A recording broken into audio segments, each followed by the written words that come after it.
Magic Mike Show, where you hear the experts speak. The Magic Mike Show. Tune into the show every week. The Magic Mike Show. You can trust the show is the bomb because it's being brought to you by RacingDudes.com.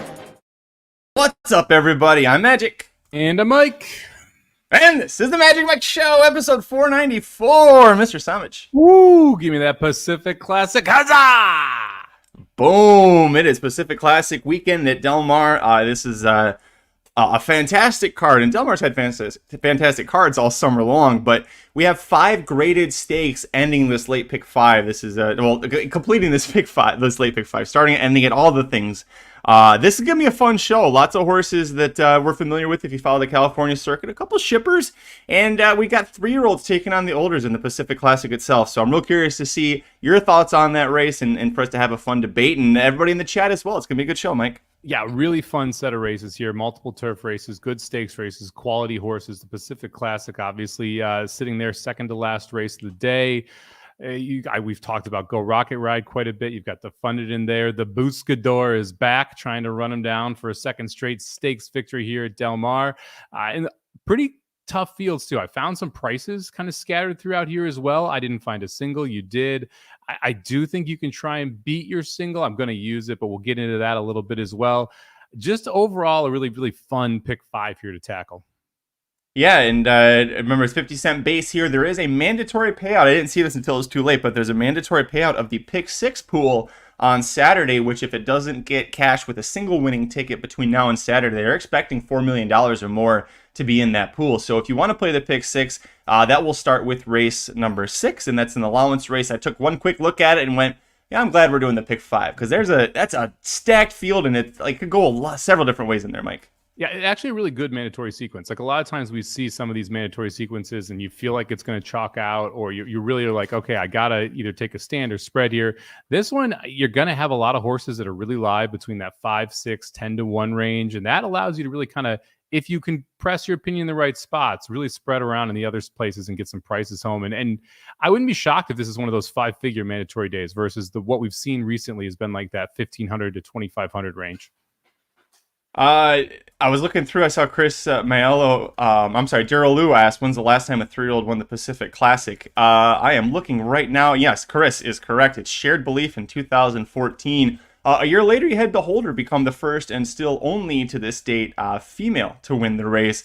If you haven't seen Beholder winning the Pacific Classic, that's one of those replays. I just got goosebumps right now thinking about it. That's one of those replays that will make you the hair raise up on your arms.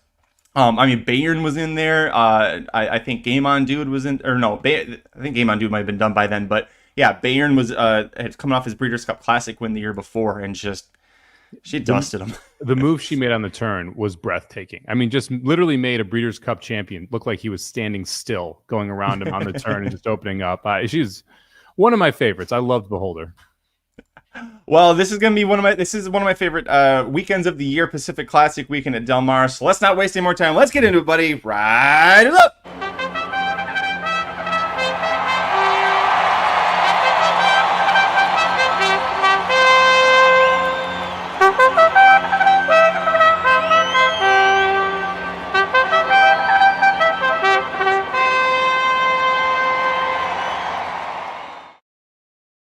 All right, first leg of the late pick 5 at Del Mar on Saturday, September 2nd. Race 7, Grade 2 Del Mar Mile. 10 older horses routing a mile on the turf. Where'd you go on top, buddy?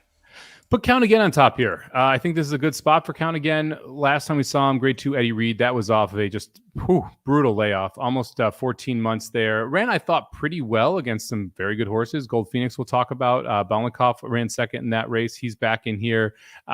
Count Again that day ran 4th. I thought ran well, like I said. Was back behind a slower Del Mar pace, so went 49-113, was 10 lengths off that 49 half-mile pace, still able to close ground there, was last in that field. Is a horse that wants to come from behind, but it's tough to close into those type of paces.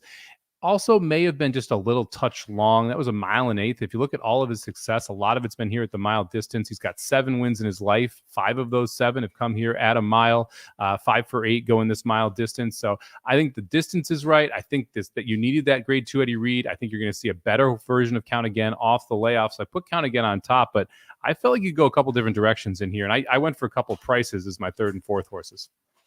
Yeah, we have agreement on. We both went 4 deep, and we have agreement on 3 of 4. And I like the horse that you used that I didn't as well. Count again, not my top pick, but I think definitely a horse you should be on here. I think you even said it. You did when you were doing the preview for the Eddie Reed, which is the local prep for this. You're like, this horse shouldn't be the morning line favorite. I think he was 9-5 or something like that. You're like, he's coming off a 426-day layoff, and you're asking him to not only do that, but go 9 furlongs, which is not his preferred distance. The mile is his preferred distance, and so it kind of felt like, hindsight being 2020, it feels like the Eddie Reed was just D'Amato going, we need to get this horse into a race so that he's ready for the Del Mar Mile second off. So I use this horse as well. I use the other D'Amato on top. That's the 5 Balnikov at 6-1. Hector Barrios going to keep riding, or going to ride this horse for the first time, I should say. Nearly won the Eddie Reed, like you mentioned, now cutting back in distance. Lost to the morning line favorite in the Grade 2 Del Mar Handicap, Gold Phoenix, like you mentioned. 7 North American starts at a mile for Balnikov. 3 wins, 2 seconds. Both of those seconds were by a nose. And then the other 2 times were just complete no-shows, like not anywhere close to the board. By the way, both of those were Grade 1 races. One of them was his first time facing older horses off of a layoff, so you can make some excuses for it. And then the Shoemaker, he probably was just in a little bit over his head. But the reason I bring that up is because if he's got 5 races where he's like either winning or a nose away from winning, he's probably going to be really keyed up and ready to go. And this is something I'm going to repeat. I've said before, I'm going to repeat again later. I love Phil D'Amato Irish bred horses on the turf. So I'm going to go with that angle as well. He does have that 1 mile turf try overseas in his stakes that he won as well. So Balnikov on top for me. I did have Count Again second. So we're like right there with him. Yeah, I had Balnikov here in second. I thought he ran really well last time in the Eddie Reed. Just a phenomenal job there. To be able to try and chase down what I thought was an awesome effort there from Gold Phoenix that day. Should take a step forward here again. This is second off the layoffs, you said, second out later in the 4-year-old season. So you expect you're going to see a little bit better version. To me, these are the 2 class of the field. After them, I wanted to try and take a little bit of a shot here. And, one horse we talked about, if you remember Dudes Who Bet Daily from opening day, was the 9-horse Twist. It was my best bet on the day. Horse ended up winning at 2-1 that day. But if you go back and you watch the race 2 back, there was some trouble that wasn't really listed for Twist first time out at Santa Anita. That second race was just a awesome race from Twist. Took a huge step forward going that 1 1/8. I don't think the mile is the distance. I think the trouble, or miles is the problem. I think the trouble was the problem that first race out. Twist improves the second race buyer here in North America, jumps up from an 89 to a 97, has tactical speed. I like that from that 9 post, especially when the 2 horses we talked about are going to be coming from the back of the pack. I think Twist gets the jump here, and I love that price there on the 12-1 on Twist. While we're, I'll get back to that in a second. I see in the chat, I'm not watching Del Mar, but Rodney and Dr. Tang both saying Jockey Fell recently got thrown off the horse. So hopefully he's okay. We'll stay updated on that one. Never something that we like to see, especially after the weekend we just had at Saratoga. Twist is going to be next up for me if any of the top 4 horses that I use end up scratching. And for all the reasons that you mentioned, I remember you liked him at that Del Mar allowance there. I'm wondering if a mile is his best distance. There's some horses here that I think there are so perfectly suited for a mile that I'm wondering maybe he's here because a 1 3/8 is going to be too much for him. So they went with a mile, but really maybe he's better at 9 furlongs. But he has a lot of potential here. You lose Barrios, but he's going to ride for D'Amato. So of course you're losing Barrios. But Ken DeStormo's been riding well. So that's good. Oh, good. Dr. Tang saying the horse is okay. Good. The jockey, I mean, Rispoli is the one we should be worried about. It was a brutal spill down the lane, and there were 2 horses that hopefully jumped over him, but it was a very rough spill for Rispoli. Oof. All right. Well, you guys watching Del Mar, let's keep us updated on this one here. Last one for me. Oh, I'm sorry. I'll go third. I did use the Exalted, who's the 3-1 favorite here. I didn't want to, but because he's going to be a short price. But this horse, since he switched to the turf, he's won all 4 starts. The last 2 were in graded stakes. The most recent one was the Grade 1 Shoemaker Mile, where Balnikov was just a complete no-show. But he's beaten Balnikov before. He's beaten Dujour and Irideo multiple times. Neither of us are using those horses in here. Urton, the trainer, JJ Hernandez, the jockey, 23 starters in the past year, 15 winners. That's 65%. Now, I was like, okay, but 4 of those are Exalted. So what happens if you take that out? Well, there's still 58% winners, so that's still really good. The reason, if you want to make a case against him, and I'm sure you will, A, it's the price. B, he's taken out a lot of horses he hasn't faced before. Like, we know who he's beaten. He can definitely beat them, but like, he hasn't faced Count again. He might get a rebounding Balnikov. He hasn't faced Twist before. He hasn't faced the other horse that you and I are both using. We haven't mentioned yet. So some new shooters that might be able to take him down, and all that success came at Santa Anita. It's a little different at Del Mar. So I understand if that was why you were going to go against him here, Mike. Yeah, it was a combination of layoff, the fact that we got the new shooters and it's Del Mar that kind of moved me away from Exalted here. If we were at Santa Anita, I'd probably be using Exalted. Horse obviously loves that course. Been phenomenal since switching over to turf, 4 for 4. The other thing for me is, like, this is a 6-year-old who didn't try the turf until Exalted was 5. And yes, there's a long layoff there in between 21 and 22, but I just couldn't get there with this horse at the price that we're seeing, and I can't make out the trip either. I'm not sure if Exalted maybe is the fastest horse. Visit, the 6th horse, probably going to go as well. I'm a gambler, probably wants to go from the outside. So I'm just kind of interested in see what trip we end up with Exalted, and it feels like maybe that Shoemaker Mile wins. Maybe that's good enough, but like, probably needs to be a little bit better off the bench to be able to win here. And I just don't want to take the favorite when I think the favorite needs to take a step forward. Talk to me about our last pick here collectively. Number 8, War at Sea, 10-1 for trainer Ron Ellis. Yeah, I really love the last race here for this horse. This is a 4-year-old, like, off a super long layoff last time out, and had been getting better every single start heading up into the end of the 3-year-old campaign. Runs at Del Mar once at 1 1/8 in the Del Mar Derby. Ends up running a good third there on the turf that day. Comes back at 5 furlongs. Clearly a prep race, right, for War at Sea. And the idea that we're going from a prep race at 5 furlongs and jumping all the way up to a grade 2 tells you what the connections think about this horse. Has tactical speed, but isn't going to get caught up in that early move.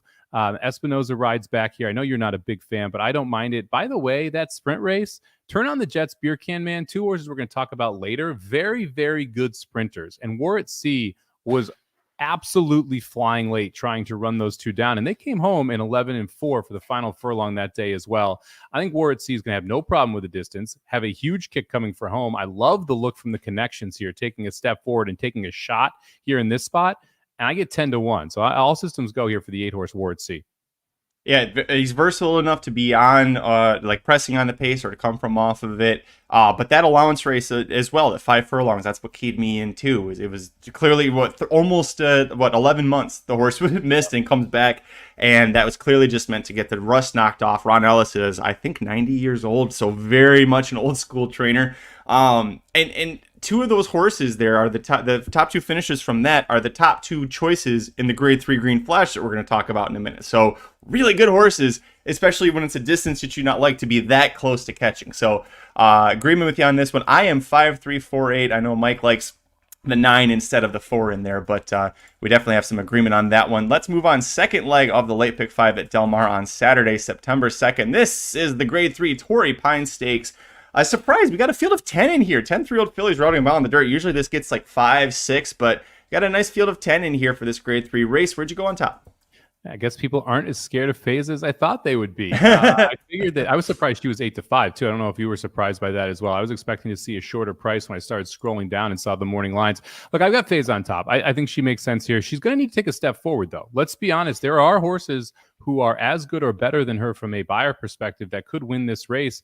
And so I'm not willing to take too short of a price. But all that being said, when she's faced the California fillies, I mean, it's been not even close. Now, that being said, Pride of the Nile ran second twice, and Tell Me No Lies ran second twice. This is a better group than Pride of the Nile and Tell Me No Lies. So I do think Faze is going to have to take a step forward to win here. I do think she is your most likely winner. I used her on top in this spot, but I am going to go 2 deep here. You singled her. Why did you end up singling here? I really didn't like anything else that was in this field that much. A combination of that and, excuse me, the way that my ticket ended up getting constructed, that there was some... It just was going to work out best this way, but the fact that she's undefeated in California and the ones that are coming in from outside the state really don't scare me that much. This is a filly, too. Remember that she could have been the favorite for the Kentucky Oaks if she was eligible to earn points. She was an undefeated Bob Baffert filly who was super fast in demolishing her opponents. And you had Wet Pain end up being the ultimate favorite for the Kentucky Oaks, but 2 very different running styles. The running style that Feza had along with the Baffert namesake, she would have very likely been the favorite. Baffert's won this a co-record 7 times, including 3 of the last 4 running. So I think that's a big part of it. I don't love the 9 post, but I think with Pratt aboard, she should get a really good stalking trip and then just be able to power home. So that was a big reason why I favored her. I have a lot of faith in her. I absolutely adored this filly all through the spring too. So there's a little bit of that. Who did you use as your second horse? I thought the way to beat her was to go gate to wire on her. And to me, that's Ceiling Crusher on the outside. I really like that race 2-back. I realize she's only been facing state bred races. This is a big time step forward, but she's clearly the fastest horse, should be able to clear the field from that 10 post. And if she clears and gets comfortable, like she's going to be able to get the distance. That's not a problem. And I think she has a shot at being loose here. And so I just went with the speed and then the horse I thought was the best. So I went with the 9 and the 10 here, just going too deep in this spot. I was pretty surprised that Ceiling Crusher, maybe just because she was, forgive the pun, she was crushing her opponents so much earlier in her career, or earlier this year, I should say. But I was surprised that she was the 3-1 second choice here. And that you asked me if I was surprised by 8-5. I was too. And I was like, Ceiling Crusher 3-1. She's been beaten up on Calbreds, but I'm not going to come out here and poo-poo Calbreds stepping up against Open Company in a Del Mar graded stakes race, because that did not go well for me last time. The Chosen Blond proved me wrong. So, and yeah, Michael Olsen's saying he's with me. He's singling Phase and Ceiling Crusher is the only one that he's scared of. I did want to try and make a case for the 4 Coffee in Bed. I know this is a filly that Mandela was very high on when she first got going, but she, broke her maiden very impressively on debut. But that was 19-1. That kind of scares you a little bit. And then she was 4-5 and 6-5 in her next 2 starts, and she got beat by Anywho. I couldn't really make a big case for Anywho winning this because I think she's distance limited. I think that she's better as a one-turn horse. And then the 6 furlong sprint last out, I couldn't really figure out what went wrong there other than Mike Smith didn't engage her early. So I liked Coffee in Bed. I have her as my second pick here. I just didn't like her enough to put her on. Yeah, I mean, interesting that Mandela's doing the same thing we talked about last race, where big time step up in class off what was a lackluster race. I mean, that she was favored against Home Cooking last time out, and Home Cooking, by the way, came back and was not good, but favored over Home Cooking last time out, who's a Baffert horse. And interesting that Mandela still decides to throw her into the grade 2 here. So that's obviously a sign of confidence there. To me, and I know you're going to poo-poo this one, Justique is the horse that I would the next one on for me if I used anyone else, and mainly because there is quite a bit of pace here. Anywho is going to go. I think Coffee in Bed has some speed. Phase is going to have some speed. Ceiling Crush is going to have some speed. And as much as you want to knock Justique, she likes Del Mar. And if you think she just needed that last race off the long layoff, it's logical she takes a step forward here and tries to run him down the lane. I don't love it, and I would want more than 8-1, but I think that she is at least a relevant horse in this race, and especially underneath. The Justique would be a great play if this race was at Belmont or Churchill, where it's one turn. For the love of God, John Sheriff, stop making this horse go 2 turns. She might like Del Mar. She hates turning left twice. She never should be a NASCAR driver either. She just cannot turn left more than once. After that, she's done. She's got nothing in there. I just can't. I can't do Justique. I've seen her way too many times try to handle 2 turns, and third, fourth. She never gets out of the gate. Well, she's like Mage supersized when it comes to getting out of the gate too. She has massive issues getting out of the gate. Yeah, I mean, that's, again, the issue with her, right? You just don't know where she's coming from. I'm not as sold as you on this 1-turn thing. We'll see if she can run a little bit better here. By the way, I really hope he's okay. This is Reese Bully's 35th birthday today. Oh. I went searching on Twitter to see, and all the things I saw at the top were happy 35th birthday today to Umberto Reese Bully. So we'll keep checking on that. Hope for the best for him on his birthday. I haven't seen an update. It looks like his horse's mount clipped heels. And that's what caused the spill. The one ended up getting DQ'd out of second, ended up getting placed behind, or in last place behind the 5. 5 was your 5-2 favorite as well. But hopefully, he's good. Yeah, absolutely. We'll keep you posted on that if you're watching live. We'll move on. Third leg of the Del Mar late pick 5, Saturday, September 2nd. Race 9, the grade 3 Green Flash Handicap for 12 males, 3 and up. Plus 3 also eligible, sprinting 5 furlongs on the turf. It's 15 entries, or as Saratoga calls it, the first half of their card. The first of 3 straight Breeders' Cup winning year-ins. This one's for the turf. Sprint, where'd you go on top? Give me the 3 horse. Turn on the Jets, baby. I thought it was a really impressive performance last time out from Turn on the Jets. Needed that race at Santa Anita, right? And ran okay, but had a trouble trip, especially at the start. Last race looked phenomenal. Ends up beating Beer Can Man by a head. that race is probably good enough to win this one. I think you're going to see this horse take another step forward. This is a 4-year-old, third off the layoff, should be top cycle here. I love the 6-1 price. I'm not sure we're getting 6-1, but this is a deep field with a lot of contention, so I wouldn't be shocked if it's somewhere around there.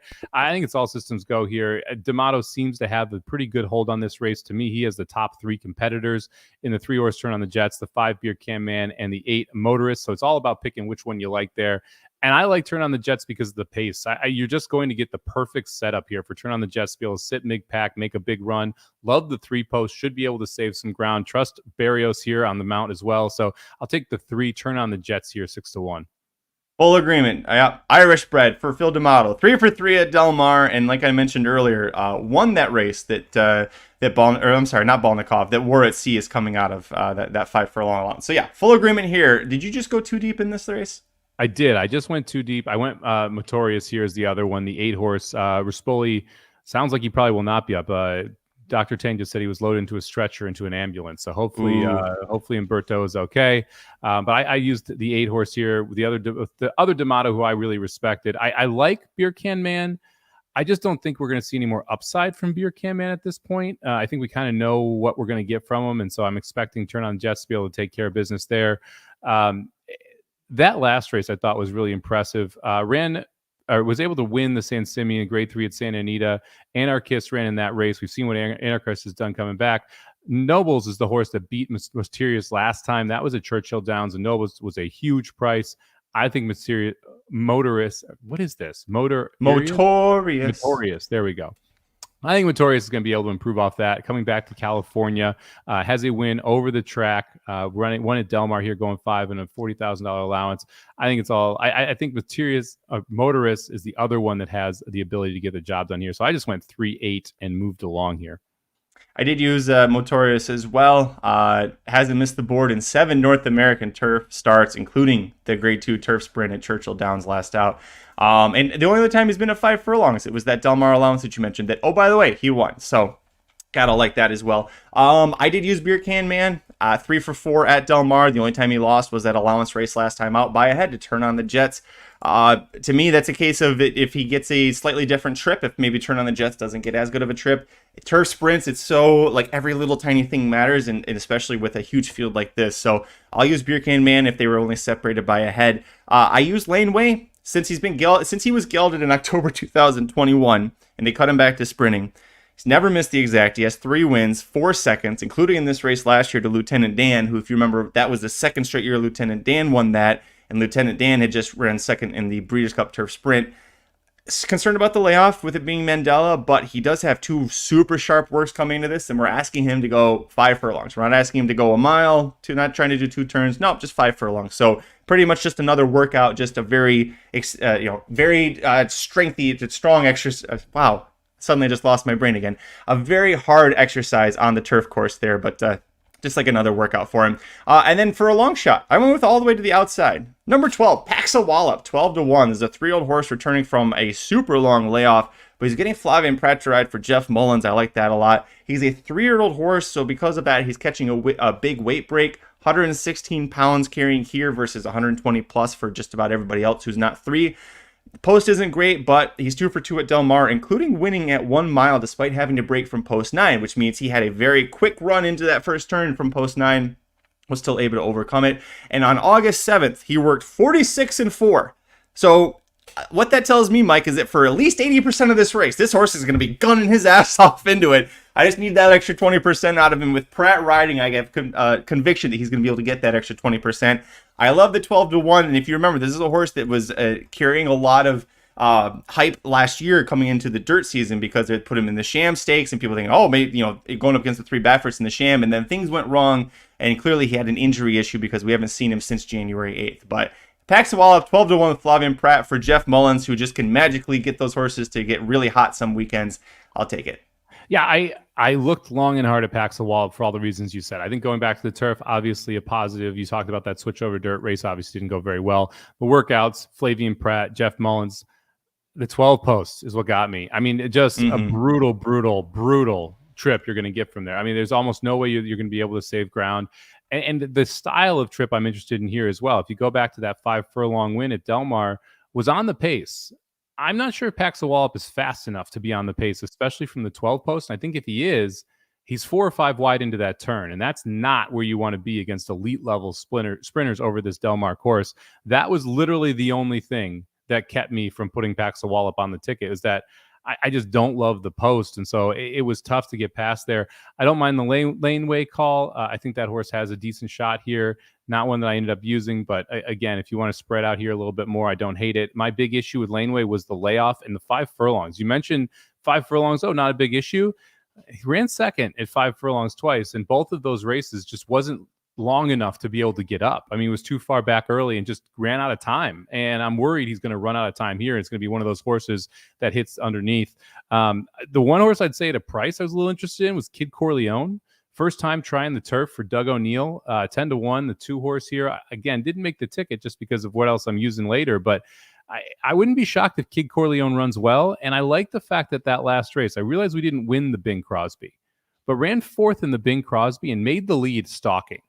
And to me, that's a huge thing here for Kid Corleone, who should get a pretty good trip from that 2 post if he can stalk and then be able to make a move and play catchy if he can. Shorting down to 5 furlongs should help as well. So I don't hate the idea of using the 2 here if you want to spread a little bit more, 10-1. Yeah, the Kid Corleone was one that I had looked at as well. I like the fact that this is the Mike Somich angle, right? The very first race of his career was on turf, and it was 6 furlongs, and it wasn't. Sometimes when they're 2 and they try turf for the at the start of their career, it's because the trainers know they need 2 turns, right? This happened with Red Route 1. He's back at Kentucky Downs, but they put him on turf because Asmussen knew right out the gate he's a 2-turn horse. A 6 furlongs will do him no good. That's not the case with Kid Corleone. It was a 6 furlong sprint, and he ran okay. By the way, ran 4th. Cabo Spirit was in there, future multiple grade stakes winner Cabo Spirit in that race. Aaron Haltzman once liked Kid Corleone enough that he drafted him for the Fantasy League, which if you have the PPs in front of you, you can see exactly how well that worked for the Triple Crown season. But you're right. There was a brief moment in the Bing Crosby where Kid Corleone was going to win the Bing Crosby Stakes. And he just didn't quite hold on because he was chasing that ridiculously fast early pace. But yeah, a good effort there from him. So I understand that. Before we move on real quick, I saw Michael Owison bring up the 10 brand. Did you consider him at all? I didn't. I did this one. Just the competition here ran deep, and again, that post, I don't love it. He's going to be able to close, but we're talking about a long layoff here, and I wouldn't be shocked if this horse ran well. But and Brand is actually a horse that I've played multiple times. I had him at 40-1 at Churchill Downs. I remember that on Derby Day. Ended up running second there to Arrest Me Red. The post plus the layoff was the problem for me. I mean, we're looking at almost a year layoff here. Drawing the 10 post, going to have to work out a trip. Probably wants to be forwardly placed when running his best race. I'm talking like 4th or 5th, and it's going to be contentious early here from a pace perspective. One thing on Kid Corleone too, go back and watch that turf sprint. It's a lot better on the track than it is on paper. There was trouble all over the place for Kid Corleone first time on the turf, and that to me means that I'm not crossing the horse out simply because that turf race wasn't good. I think the trip was pretty brutal. That's a great point too. I saw that in the notes. I didn't watch it, but I can see that in the notes that you're right about his trip trouble. One last thing about Brand. The last time we saw him was 357 days ago at Kentucky Downs winning a race. Kentucky Downs is going right now. It's weird to me that he's here and not back at Kentucky Downs. Like I was trying to play like trainer math. Like, does he think that that's too hard to win a Kentucky Downs off the left? He doesn't want to ship him off the left. There's a lot of things, and without asking John Sadler, we wouldn't really be able to know. The purse too. Like, this is a $150K purse. Like, Kentucky Downs, you're racing for $500,000 if you're running this level of race. Yeah. So that to me is not a great sign. Is that you're passing on all that money on a track the horse has won at a distance he likes, and especially when it's a unique track where a lot of horses love it and a lot of horses hate it. You'd think that's where you're going to take your shot. Speaking of which, Cabo Spirit he's not at Del Mar this weekend in any of these races because he is at Kentucky Downs trying to get some of that big purse money. I am seeing Humberto Reese believes been transported to a local hospital. He definitely, I just saw a replay of it too. It did look like he got run over, but per Ray Pollock, according to Daryl Lou, Humberto's a conscious and moving extremities. So that is fantastic news. If he's conscious and moving extremities, that's really that's the important thing. The rest, it'll heal eventually, right? It all comes out in the wash. Yeah, let's hope so. Yeah, it was. I mean, just a brutal spell. If you watch it back, it's not one you want to have on repeat because it looked like he got trampled a little bit. Well, now that we got good news there, let's move on. The main event of not only the day, the weekend, but the entire Del Mar meet. This is the Grade 1 Pacific Classic. It's the penultimate leg of the Del Mar Late Pick 5. It's race 10. It's 11 males, 3 and up, routing 1.25 miles on the dirt. And this is a Breeders' Cup winning year for the Classic. And we both almost singled Go Rocket Ride, but we didn't. Tell me about Go Rocket Ride. Look, if you watch this show, you know I'm picking Go Rocket right here. I've been excited for this one to come back. Had him in the Haskell. I think that the fact that Mandela shipped him out for the Haskell tells you how much he liked him. The fact that Mandela is putting a 3-year-old in the Pacific Classic tells you how much he likes him as well. I mean, there are easier spots here for a lot of these 3-year-olds, and we're not going with any of those easy spots. We're going with a difficult one here with Go Rocket Ride. I actually like the one post draw, because there's quite a bit of speed in here, and Go Rocket Ride doesn't need the lead and will get a beautiful trip from the one. Should be able to tuck right in behind the speed, save ground on both turns, and decide when to tip out and go, or go up the rail if he wants to around that second turn. So I think the one post is almost perfect here for Go Rocket Ride from a trip perspective. I know people don't love Mike Smith. I don't mind him in these spots. He doesn't usually get horses in trouble. And the horse has just a boatload of talent. I don't think we've even scraped the bottom of the surface here, because with a lot of these 3-year-olds, we've seen them running through quite a bit throughout this season. Go Rocket Ride, just not the case. We saw him dominate the San Felipe and then miss the San Anita Derby, have to take a break, came back, ran really well in the Affirmed, went out to the Haskell and just freaked. And I don't think we've actually seen what he can be yet, because it's only his 5th start here, going to be the 3rd off the layoff. I don't even mind the 5-2 price. If we get around 5-2, I think that's pretty fair. I don't think this is a group of world beaters. We talked about Tripoli last show, and I was like, okay, that's great. You've won this race before, but it was a pretty weak version of the race. Got like Stiletto Boys, Slow Down Andy, Skinner, Senor Buscador. It's like, okay, these aren't like world beaters in here. Obviously, Defunded comes back for Baffert. I actually think that's a bad sign for Arabian Night that Defunded shows up in here as well.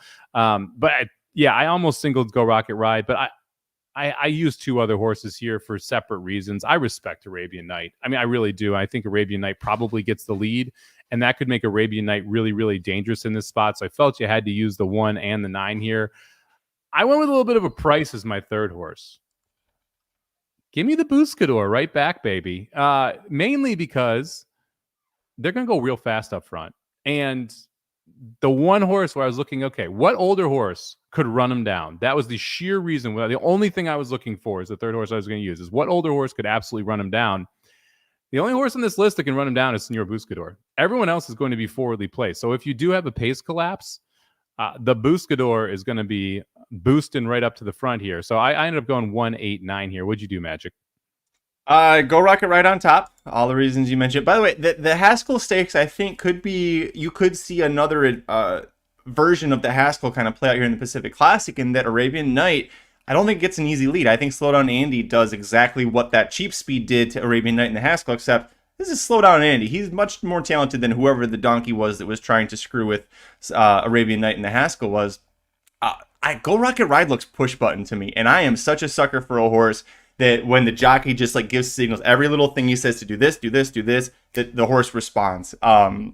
I have him on top here. I agree with you. I think 5-2 is close to what we'll get, because Arabian Night's going to attract a lot of attention here. I didn't use Arabian Night, 1, because of what I mentioned with the Haskell, 2, that horse's wonky ass running style when he's waving his right leg so far out that he's like almost high-fiving you in the stands. He's exerting a lot more energy to go the same exact speed that Go Rocket Ride is, or whoever's up there with him, because that leg is doing this instead of running straight. So I have some issues with it. I also thought, I understand Kentucky Downs has the giant ass purses, but if you're John Velasquez and you think this might be a Breeders' Cup Classic course, don't you kind of skip Kentucky Downs to keep the mount on your potential Breeders' Cup Classic course, an Arabian Night? Pratt's a great jockey, but I thought it was odd to me that Johnny V didn't show up. Were you worried about that at all? It was surprising. And because you're also, I mean, you mentioned Pratt taking them out. I mean, Pratt, if Arabian Night wins this race, Pratt's riding in the Breeders' Cup Classic, right? You lost it at that point, yeah. That's part of it, too, is that you're not just risking them out. And you mentioned, you want to keep, Baffert's going to call someone good in. And in this case, Flavian Pratt got the call. And that, to me, is pretty scary if you're Velasquez. I think it's probably a little short-sighted. I think it's not a great sign for Arabian Night if you believe John Velasquez knows what he's doing around a horse, which his track record would say it's pretty good. And him and Baffert's track record really pretty good as well. You think of Authentic amongst others that he's been able to get the job done there. Yeah, look, I respect Arabian Night. That's the bottom line. We've heard so much about this horse early on that I respect the speed, and I do think he can get loose here, but I do think there's going to be a lot of horses going fast, and it'll be the question of whether or not he's going to be able to keep going late. I didn't really give Senior Buscador much of a look. I thought that I just kind of chuck out a lot of that San Diego handicap for those horses.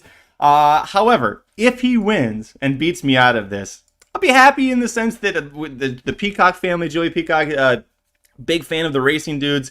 Todd Fincher is a trainer with Aaron's known for a long time. This is a horse whose family, like from the damn Roses Desert, who was this unbelievable New Mexico bred. She's had so many great horses that she's produced, and Senior Buscador is one of them. So for Aaron and I, this is a horse that we're like, yeah, if he wins, okay. Like when he won San Diego, I was like, I didn't see that coming, but okay, that's kind of like if that's the horse that beat us, that's kind of cool. So that one pissed me off. I had a big double in to slow down Andy on that. That was a tournament. That's true. That's right. You did. I think it was like $8,000 or something to that stupid horse. Daryl last wasn't aside from Beholder, as Mandela won the Pacific Classic before, he has won it 4 times. Beholder was actually the 4th time that he's won it. The most wins go tied to Bob Baffert and Bobby Frankel. But the trainer who's won it 4 of the last 5 years is the one who has triple in here, who, by the way, like you mentioned, won it in 2021. That's John Sadler. So Mike Smith also has won this race 4 times. That's the most of any jockey. So I like that as well. Anyways, the other horse that I used here before I was about to move on. I was like, oh yeah, by the way, I also used Defunded in here. I really thought I was trying to not single go Rocket Rex. I was like, what if he bounces off the Haskell? What if on the off chance Haskell wasn't that great? I think it was Chris Mello mentioned that in the chat. I don't think that. I think Go Rocket Ride is legit and his Haskell performance was legit. But Defunded to me is the horse who I think is most likely to just make you go, yeah, I guess, yeah, we should have seen that coming. He's 4 starts at this 10 furlong distance, which I think is the key for him. He's got the win. He's got the second by a length. He's got the third by 3/4 of a length. That win came 2 starts back, so it's not like it was a long time back in his career. So I like Defunded at the distance here. He's just kind of a grinder. There's nothing flashy or exciting about him, but he just kind of gets there, and he's got Juan Hernandez staying with him. I think that's a great move as well. So I used him. I don't feel great about using him, but I know I'm going to get a better price than Go Rocket Ride and Arabian Night for sure. Yeah, my problem, he has never won a race where he's not within a head of the leader. Yep. 6 furlongs. And I don't see him being within a head of the leader after 6 furlongs in this spot, especially since Arabian Night, who's your most likely speed, and I think really is kind of one-dimensional in this spot, is the other Bob Baffert. So all of a sudden, Defunded is going to have to sit like 4th or 3rd, right? Like that's the logical spot for him. And I don't know. I mean, I don't envy John White at all making the morning line for this race. I mean, this one I thought was really difficult because I don't know who's going to take money between Go Rocket Ride, Defunded, and Arabian Night. But when I look at the 3 of them, I think that Defunded is the least likely to be able to win. And that to me was one of the reasons I left him off, because I wouldn't be shocked if he gets bet. I mean, he's been under even money the last 4 races, if I remember correctly. Last 3 races, he's been under even money. He's $1.30 back 4 races ago. He's going to take money again. He just is. And like, I don't want to be on the Defunded money burning train again. He definitely does better at Santa Anita than at Del Mar. He throws up some real clunkers at Del Mar. If you go back and look in his past, he won the Native Diver 1 year at Del Mar, but that's at the end of November, post Breeders' Cup, so there really aren't that many talented horses that are running at that point.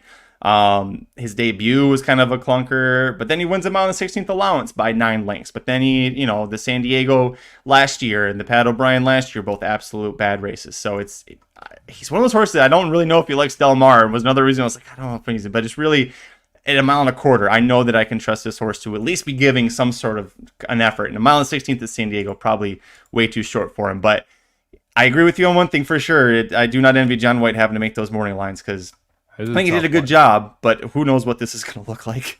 Yeah, I mean, there's like 4 horses in here. I'm really interested to see what the actual off odds are. Obviously, the 3 that we've talked about. I'm interested to see what the price is on the 7, the 8 when they actually go off. And then Stiletto Boy sitting there 8-1. Like, Man, he's going too, right? Like that, the pace is going to be lively here. It really is, and so we'll see what happens. But I wouldn't be shocked if it's good old Senor Buscador who's rolling late, baby. Get the W. Davey brings up a great point as well. The 3-3-year-olds. We didn't talk about Skinner really, but Skinner's also in here to probably run fifth. The 3-year-olds all get a 6-pound advantage, and that was partially what helped Gunite beat Elite Power last out. So that was a great point there. Thanks for bringing it up. Speaking of handicaps, the fifth and final leg of the Late Pick 5 at Del Mar on Saturday, September 2nd. Race 11, the Grade 2 Del Mar Handicap. Guys, can we get better names? You got the Del Mar Mile, the Del Mar Handicap. We can't do something better than this. 11 older males routing a mile and 3/8 on the turf, which at Del Mar means we start on the backstretch. We go 3 turns before we finish in this Breeders' Cup winning urine for the turf. And your boy, number 10 Gold Phoenix, is the 3-1 morning line favorite. He's my top pick. He's got to be yours, right? No. Do you know? Name the movie. He's back. No. Terminator? No. Harry Potter and the Order of the Phoenix. Come on, man. Oh. I mean, I'd be surprised if we could have named that one. It's a really random pull. I went with a 5-horse. Cathkin Peak here on top for Phil D'Amato. I thought that last race was just a classic we need a race, right? When you look at it, it was a restricted stakes race. The horse kind of was forwardly placed and then just fell off around the turn. You go back to the prior races, though that was about what we were running from a buyer perspective at 5 when we were running at 4. So it wasn't like we took a big time step back. I like the confidence here. Again, stepping this horse up from that race into a grade 2 company. We're not carrying the high weight, we're just carrying 120 here. So actually the least weight this horse has carried since winning a maiden special weight here at Del Mar. Horse has a win over the course there at Del Mar, like I said. And when you go to the longer races, those 1.125 mile races, I think this horse can get the distance as well. I don't think there's any issue there too. Feizu been phenomenal at Del Mar, all meets. So I like the idea that D'Amato's going to him. D'Amato, clearly the best turf trainer right now. And then the last part of it's the post. Look, the 5 post is significantly better than the 10 post, the 9 post, the other 2 horses I considered here. So because of that, the 5 ends up on top here. Cathkin Peak for me. I'll take that 6-1 price. I was back and forth about using this horse. You just convinced me to use him. All right, I'll throw him back on there here. I had him on, then I took him off. I had him on, I took him off, and yeah, I'll throw him back on there because it feels like he always shows up with a great effort. It's very rare that he wins, and actually, the last time that he ever won a race, Dr. Tang and I were in that winner's circle, so I do remember exactly where what happened that day when he won. To be fair, he beat Gold Phoenix that day. Next time, lost to Hong Kong Harry and Masterpiece. After that, Hong Kong Harry. After that, Beyond Brilliant. I mean, those are some pretty darn good horses out there in California as well. It's not like we've been keeping bad company. And then the long layoff happened. And I can completely give you an excuse for the last one off that long layoff. Now we get second off. I think you're going to see a much better horse. Yeah, I threw him on. It didn't make my ticket that much more expensive, so I'll put him on. Gold Phoenix was my top pick here. D'Amato's, by the way, 2 D'Amatos here, both Irish breds. Got to use it. That was the other reason I was thinking. It's like, God, can I really leave off an Irish bred D'Amato here on the turf? This is going to be the horse that beats me. So you don't like France, huh? Just prejudice against the French breds? I'm not a fan of frogs or snails, as they say. Gold Phoenix wins the grade 2. I hope there's no French fans because we just lost him right there. No, I will support the French. Escargot is phenomenal, and Paris is a great city. Paris is a great city. I tried escargot there, and no, was not for me. The grade 2 wine and some snails. Can't go wrong. Just sit at the corner coffee shop, drink a bottle of wine, and eat some snails at like 10 a.m. It's great. Grade 2, Eddie Reed is the local prep for this. It's a mile and 1/8. Now I feel sick to my stomach. And Gold Phoenix got the win over Bonikov, who we both really like in the Del Mar Mile. That was a big race. This horse just shows up whenever he's out in California. He's always going to show up with a really big effort. The Mount Quarter Charlie Whittingham, not a good spot for him. Probably was just didn't work out for him that day. But he needs the pace to chase, and that's what didn't happen in the Whittingham. But he should get it here. There's a field of 11. I couldn't really figure out the Shoemaker. Was it just because it was that was a tough race, but it was a grade 1 mile. Maybe the mile distance was a little too short for him. But I like that D'Amato's stretching back out with this. And while we lose Barrios Hector to Planetario, who I didn't use in here, we do get, Juan Hernandez. Yeah, he's pretty good. So we'll put Hernandez in the saddle. Last time he was aboard, he missed by a neck going 1.25 miles. So I put Gold Phoenix on top. He's at least on your ticket, right, Mike? Yeah, he's my second horse. I like Gold Phoenix here too. The weight is interesting. You got a handicap here is actually dropping a pound. compared to the grade 2 Eddie Reed. So dropping a little bit of weight here on Gold Phoenix. And I do think this horse is a legit shot to win. I don't love the post. I don't love the high weight. I don't love the price. But I do respect the heck out of this one. And I appreciate him for stuff in my pockets last time I was at Del Mar. So no complaints here from Gold Phoenix. I am going to use Planetario. I'm actually a little bit surprised you didn't here in this spot. We talked about this horse quite a bit. It was the other horse that shipped out to Monmouth for Richard Mandela. Something I think we were both surprised that they decided to ship this one all the way out there. And look at that. I mean, he ran pretty well, all things considered. I understand Therapist won, Catnip, Red Knight, but ran a pretty good fifth behind those. Isn't going to have any issues with the distance here. I like the weight here. I like the weight sitting at 120. I think we got a good shot at the 9-horse running a pretty big race. Don't love the 4-1 price, but I do like this horse quite a bit. I did not. I left him off because of the 4-1 price. That was kind of the thing. And actually, if you listen to Blinkers Off, Aaron and Jared were saying the same thing. They didn't have morning lines, and they were saying, well, between Planetario and Gold Phoenix, if they're close in price, we'll go Gold Phoenix. If there's a discrepant, a big gap there, then they'll go Planetario. Obviously, no, not a big gap there. The United Nations Stakes, I don't like the Therapist one, and I don't like that Catnip, who was my pick to win and was the favorite, and his next start just completely bombed. It was just not a good effort in the Arlington Million. So he did ship him out there. You are getting Barrios, and this is the horse that Barrios is going to be riding for sure, that he left the 5 for. I couldn't use him. I thought that his San Juan Capistrano was super impressive, but I also thought a part of that was the distance. Like, he's kind of one of those horses, if you give him a 2-mile Belmont Gold Cup style race to run in, like, that's going to be good for him. You give him a 1.1 miles, which is his first race in North America, well, you're going to be 5th, beaten 4 lengths by Cath Compete, Gold Phoenix, other horses in there. So the price, really, that's what kind of did it in for me for the last reason why I didn't use him. But seems like he's got talent. Off of that, I did actually use this number 6, Awfully Naughty, who beat him in the Grade 3 San Luis Rey going 1.5 miles, and who was second as at 5-2. I'm sorry, as the favorite in the even money favorite in the San Juan Capistrano. Just again, I think the distance is what did him in that spot. But if you look at his previous 3 races, all for Michael McCarthy, he wins at 1.25 miles on synthetic by almost 6 lengths at Turfway Park. Wins the 1.25 miles Winningham by a length. Wins the 1.5 miles San Luis Rey. The 1 3/8 is literally right between 1.5 miles and 1.25 miles. I think this is going to be perfect for him.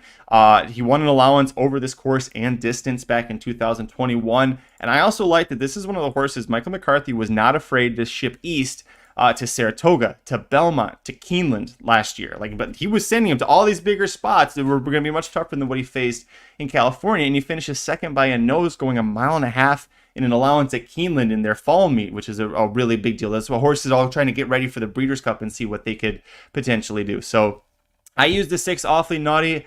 Another horse, I don't love the price, but 5-1 is better than 4-1, I guess. And I think the distance is better for him than it is for Planetario. I think Planetario beat him 2 back, or last out for Planetario, because of how long that race was.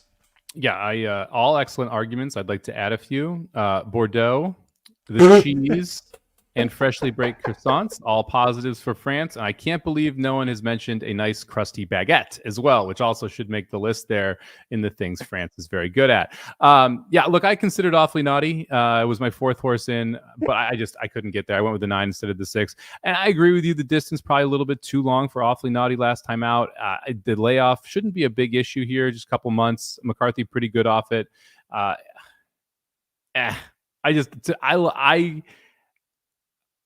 The United Nations is a race that never should be paid attention to after it runs every single year. It just feels like that race just has some weird results, and you just kind of throw it out and you don't worry about it, because every year, it's the one graded stakes that we care about outside the Haskell at Monmouth every year.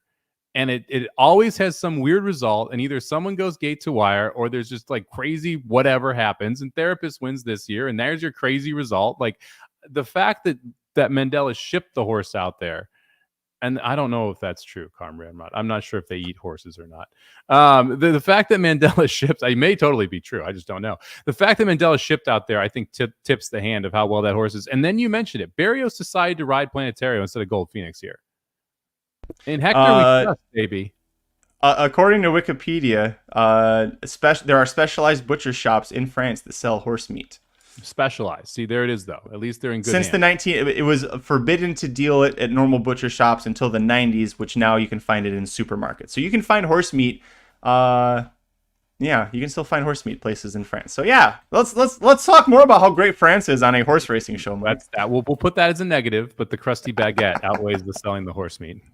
Fair enough. Nah, last up for me, I went for a bit of a price, and things get really nuts in here for some reason. Give me Neil Drysdale's number 7, 911 Turbo, 10-1, baby. Won an allowance over this course and distance, last out by almost 3 lengths. It was his 4th straight win, 5th in his last 6 starts. The only time that he lost there was second place finish, and then that precipitated a 338-day layoff. So maybe something went wrong there in that race because he did have the lead at one point. Okay, so one of those wins technically was a disqualification, but he still crossed the wire first. The horse doesn't know that he lost it. Point is, his confidence should be sky high. We lose Frisu to Kathleen Peak, but we're getting Ramon Vasquez to ride. He is a very talented rider as well. Neil Drysdale, with a horse that's won 4 straight, I kept looking at this going, really? Drysdale? 4 straight win? Okay. And then 10-1. Listen, it's a huge step up in competition. That's why we're getting 10-1. But I love the confidence. I love that huge win last out over this course and distance. So give me the number 7, 911 Turbo at 10-1. Can we throw any more numbers into that name? Probably not. I think we're out of letters here. If you ask the Jockey Club and you're trying to name a horse, yeah, you can have that one. I'll let you keep it. I will say this: when I went through this race without looking at the morning lines, and I was really hoping I was gonna get like 20-1 on Miss the Cut. Like, is Miss the Cut going to float up? Because it's lone speed, like hardcore lone speed here. Not sure the 1 3/8 is all that great for it, but ran pretty well on the turf overseas. Has ran pretty good on the dirt here. Turf shouldn't be an issue. It's a $400,000 purchase out of quality. I think it's Quality Road. Quality Road Colt. See the stars on the bottom side with the mare. Like, turf shouldn't be a problem. Were you surprised at the 6-1? I really thought I was going to get like 20-1 here, and when I got 6-1, I didn't put on a ticket. Yeah, I'm very surprised because you're telling me that he's going to get bet as much as Kathleen Peak, who's your top pick. He's going to get bet almost as much as Awfully Naughty and Planetary. Like, that's... Yeah.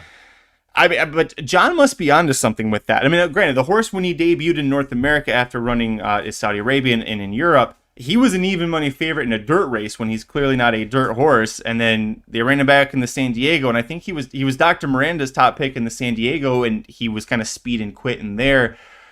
I looked at this going, how did you make the case for that? I mean, he, as a 3-year-old, like, he did win a handicap going 1.25 miles during the Royal Ascot meet. So there, that's something, another feather in his cap. But 6-1, I'm with you. That seems way too, like, to be able to play this horse, that seems too low of a price. Well, you know what's nuts too? If you go back to that November 12th, 2022 race, the Churchill Stakes, the running line, toward rear, rally home turn, got there with a furious rush. So closed at 1.25 miles from, like, it's just wild to see that style too for this horse, which you just have not seen at all so far here in the U.S. And you'd expect that's the style of European horses not to be forwardly placed, much less be forwardly placed on the dirt. So it feels like there's more there. I don't know if it's today we see it. I don't know if it's the 6-1 price. Like, this is one of those where if it was, like I said, if it was 21 on the morning line, I'd probably be using this horse. Because it's 6-1, I'm not. It'd be interesting to see what you get on race day. It's one, if you do get that 20-1, probably one of those you want to use underneath. Kind of feels like a horse that you could see win one of those graded stakes kind of in the winter at Santa Anita. Like, he'll sneak up there and get one of those on the turf when his price is a little more sensible than even money or 6-1 in this kind of a spot. But he isn't interesting. Also, I didn't like that Valdivia was riding him. If you go from Barrios and Hernandez to Valdivia, you're taking a big step back. And I didn't realize this. Sadler's only 9% at Del Mar right now. That's actually... I didn't realize he was doing so poorly. This is a guy that has won, again, 4 of the last 5 Pacific Classics, does very well at Del Mar, and he's 9% here in the last year. Yeah, 23 seconds and thirds at the meet. Racing luck probably has a little to do with that. Oh, that screams racing luck. Yep. No, maybe his luck changes on Saturday. That's going to do it for this episode of the Magic Mike Show. Thanks for joining Mike and I to talk about the all-graded stakes late pick 5 at Del Mar on Saturday, September 2nd. Big weekend of racing for Labor Day weekend. It's the final weekend, thank God, at Saratoga. Closed up shop there, but we also have the Del Mar picks. You can go to racingdudes.com, get the previews for the Pacific Classic, Green Flash Handicap, and the Del Mar Handicap. If you want to hear from Aaron and Jared on those races, you can also check out Blinkers Off, available anywhere you get podcasts, or of course right here at youtube.com/racingdudes. We'll give out our tickets one last time. Take a look down below if you are watching. I'll go first. My updated ticket, 3458, single to 9, 356812, 1-5 with 5, 6, 7, 10. That's $80 for 50 cents, Mr. Somich. I'm going to play a $72 ticket here. Give me 3, 5, 8, 9 with 9, 10 with 3, 8 with 1, 8, 9 with 5, 9, 10. That'll cost you $72 for 50 cents. Magic. We are 1 minute away from the $500,000 Tappet stakes over at Kentucky Downs. Did you look at this race at all? Kaido Dan's in that. Play Action Pass is in that one. And a lot of other horses. 9-5 favorite currently portfolio company. Yeah, that's the Chad Brown effect, right? Joel Rosario on the rail at Kentucky Downs. What could go wrong? Give me Play Action Pass. I like the fact that he won the Gun Runner Stakes going a mile. So give me Play Action Pass for Bill Parcells, for the coach. I have strong quality on top. I think you can go gate to wire here against this field, especially with how this turf course is played. Don't sleep on Yes This Time, who ran second to Twist last time out. Gelded and Peter Miller claimed him and put him in here, or Ken Ramsey claimed him, gave him to Peter Miller and put him in here. I'm interested in that ship. And Flavius, the 10, our old friend here, by the way, 1 for 2 at Kentucky Downs. That one race was a monster 105 buyer winning the Tourist Mile. So obviously likes the course. So I was interested in the 7, 9, 10 here. I don't hate Kidded in either of the three. I didn't use portfolio company at all in my top 4. I'm not looking at the PPs. Wasn't Yes This Time a My Racehorse at one point, and now Miller's got him? I didn't even realize that. Yeah, the this is a first off the claim. This is crazy, right? So I don't know if it was. I think he got him for like 80,000, didn't he? Claimed from Edge Racing last time out. Yeah, Peter Miller. Oh, the Edge is My Racehorse. Yeah, okay. Claims him on July 21st. Gelds him on August 1st. Well, gelds him on August 2nd. And ships him out for a $500,000 turf race at Kentucky Downs. Now, Yes This Time has run at Kentucky Downs before. One other start, $700,000 race, ran it second to a credit. Like, I don't.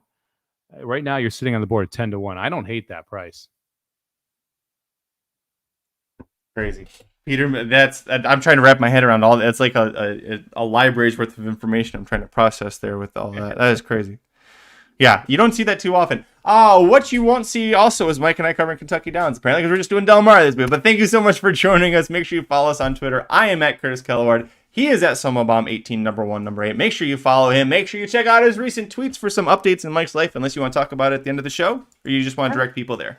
No, we can talk about it. I took a full-time position over at VSiN. Pretty excited about it. Signed a 2-year contract over there. Going to be hosting a football show for this entire season. So you can catch me from 4 to 7 Pacific, Saturdays and Sundays. Saturday's going to be talking a lot of college football, but the last hour is the contest show. So I will be releasing with my co-host Matt Brown the contest lines for Circa. So if you want to know who everyone picked in Survivor, as well as Circa Millions, we'll have Derek Stevens with us to release those lines every Saturday. And then Sunday, pretty excited to set up the Sunday night football game. And then we'll be doing the openers as well, which is where about half of my NFL bets come from, is that opening lines. So we'll be going over every following week game on Sunday once the Sunday night game kicks off as well. So super excited about that. Really want to give a shout out to DraftKings and to VSiN for saying we could keep doing the Racing Dude stuff as well. So Somobomb's sticking around. We'll still be doing the Magic Mike show, still be talking horses on Twitter as well, but pretty excited.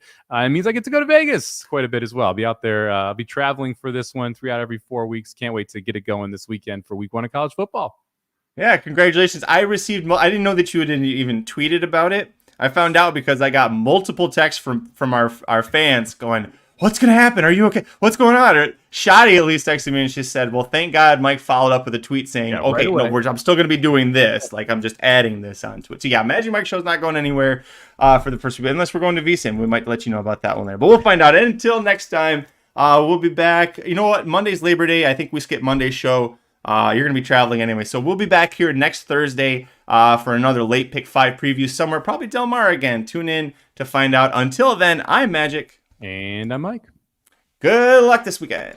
The Magic Mike Show, where you hear the experts speak. The Magic Mike Show. Tune into the show every week. The Magic Mike Show. You can trust the show is the bomb because it's being brought to you by RacingDudes.com.